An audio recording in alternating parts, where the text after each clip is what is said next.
Hey everyone, Brandon Lee from Virtualization How To, and today I've got something really exciting for the home lab and small form factor enthusiasts.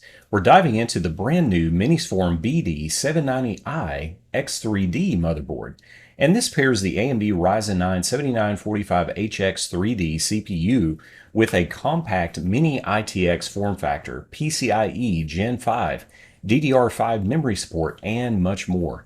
Also, I haven't spared on the aesthetic of this build. If you've ever wanted a low power but high performance Mini ITX home lab server or a gaming rig or workstation, this may be the one that you would be interested in. So let's dive right in.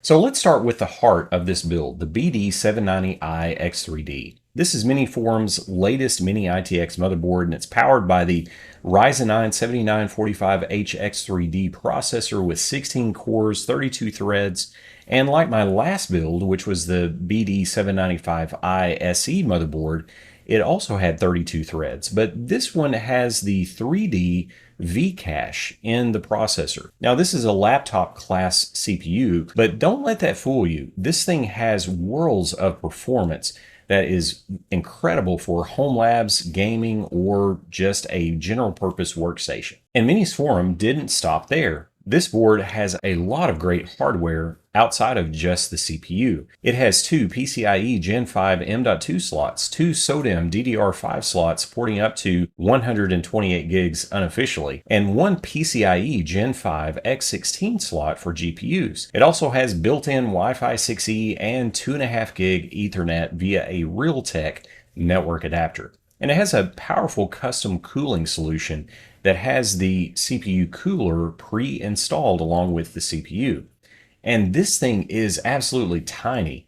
The Mini ITX form factor is very small, and it will fit into a lot of very interesting cases that you may choose for this build. Now let's jump into the design and cooling of this solution. Minisforum included a custom heatsink CPU cooler that has a blower style fan to cool the processor, and the entire layout is surprisingly clean for such a dense ITX motherboard. It's great that you don't have to go out and buy and install a CPU cooler and mess with making sure you have the CPU installed correctly, the CPU cooler. That's already done for you. And the only component that you need, again, with this build is a self-provided 120 millimeter fan. And that's similar with the last build that I did with the BD795i SE motherboard. So I opted for the Artic P12 slim 120 millimeter fan for the cooling solution. There's also a cooling fan over the M.2 slots that keeps your NVMe drives cool. And the only thing I'll say about that M.2 cooler is that it definitely makes things a bit more difficult to get to the M.2 drives after you install the 120 millimeter fan with the mounting hardware on the CPU cooler. And yes, it's using the SODIMM DDR5 memory type, which you would expect with a laptop style CPU. And that helps to conserve space, but it also delivers the same performance as full-size DIMMs. And one thing I like about this SODIMM memory architecture on this board is that it seats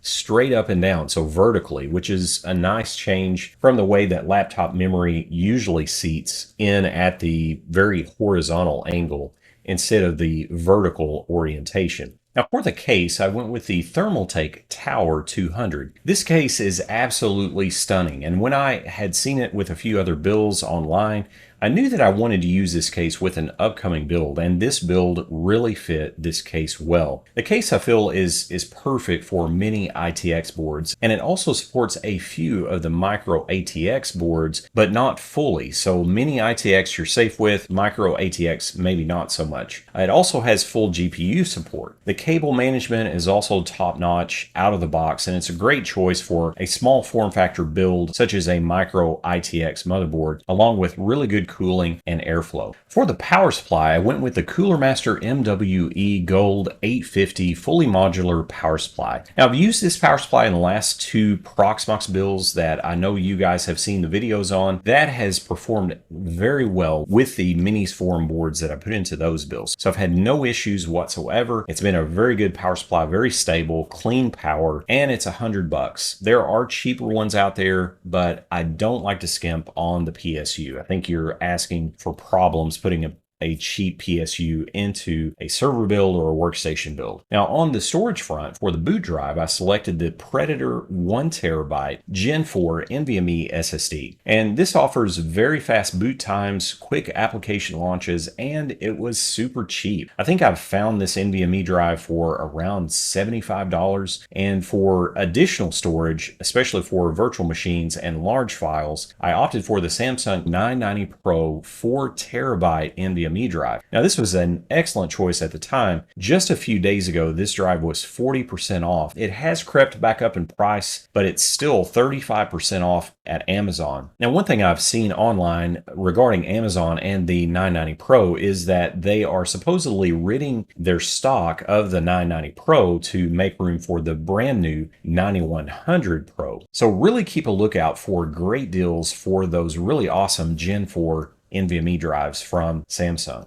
Now, also for this build, you may be wondering why I didn't go with Gen 5 NVMe, especially since the board supports it. Even though it can do Gen 5 NVMe, most of the Gen 5 NVMe is still at a very premium cost point. So I decided to stick with the still very fast Gen 4 NVMe drives, especially with the Samsung 990 Pro, which is fantastic. I think you get the best bang for your buck, at least right now. Now, look for Gen 5 NVMe M.2 drives to start to settle down in price as even newer technologies start to come out later this year. Keep that in mind. This board can support Gen 5, so it's definitely future-proof on the storage front there. Now, the graphics for this build are still a little bit in flux. I currently have an RTX 4060 OC edition stuffed into this build from an older workstation build that I did. However, I'm looking at pulling the trigger on the Asus Tough Gaming GeForce RTX 5070 OC edition. Looks to be a decent price on Amazon. It's got solid performance, a decent price, again, excellent capabilities, and it's the 5000 series RTX graphics processing. So you're going to have premium graphics there for AI workloads, gaming, whatever you're wanting to do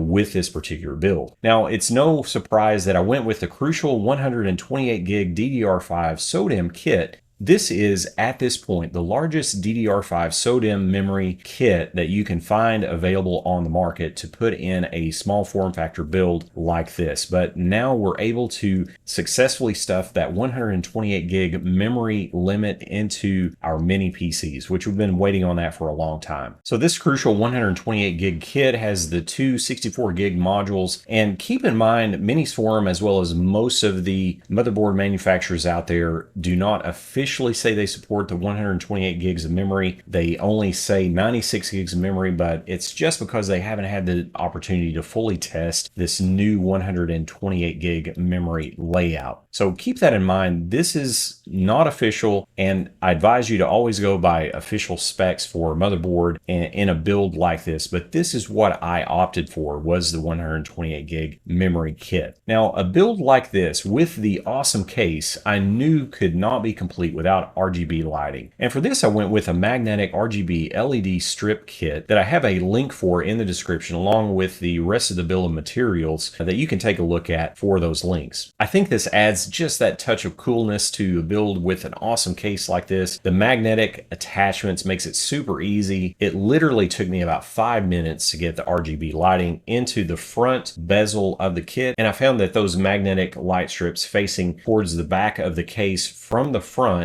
with the light washing over the components just absolutely looked really, really nice with all of the RGB colors that this kit allows for. Now, you're probably wondering, what about power consumption with something like this? Well, when I on the bench had this build complete with the graphics card and just a Windows 11 build loaded on there, that was the first thing I threw onto the build. At idle, booted into Windows, this thing draws around 35 watts of power. And if you're doing some moderate processing, you're going to see that jump to around 75, 80, 90 watts. But all in all, this is a really great setup for the efficiency slash compute and processing power that you get, not only with this motherboard, but also all of the components that go along with this Mini ITX motherboard build. Now, bringing all these components together resulted in a build that I'm really happy with. The combination of this BD790i X3D motherboard and the AMD Ryzen 7945 X3D processor, I think delivers really great performance, not only for gaming or for general purpose workstation tasks or content creation, but you can actually use this as a great home lab server. I just felt like for the